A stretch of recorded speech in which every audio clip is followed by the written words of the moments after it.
leadership after Democrats lost seats last week in the election. I'm wondering if you gave any thought to stepping down as the leader and what you thought about when you decided to stay on. Why don't we start with the second question, because I've heard it from you and you all a number of times. And what I said to the most recent person who asked, you said, well, you've lost now 3 times.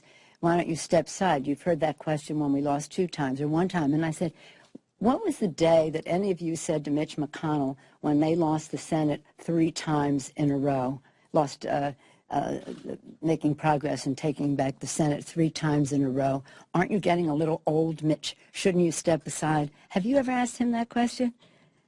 Have you ever asked, has any of you ever asked him that question? So I don't understand why that question should even come up.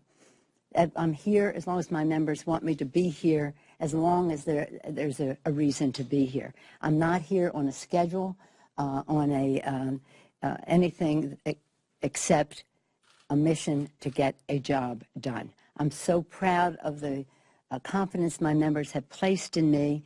My life and my who I am is not dependent on being here. So I have the liberty of, if you want me here, I'm happy to be here.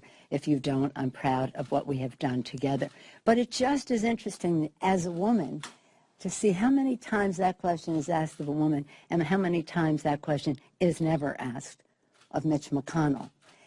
Having said that, to get to the keystone, and I say that kind of thinking I have a mission for women on this score.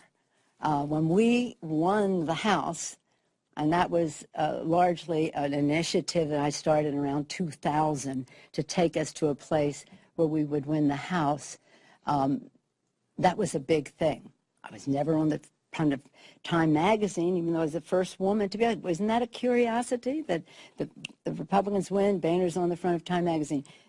Mitch McConnell wins. He's on the front of Time magazine. Isn't there a pattern here? Now, as I said, who I am does not depend on any of that, with all due respect to all of you. But as a woman, it's like, is there a message here? Is there something that we're missing?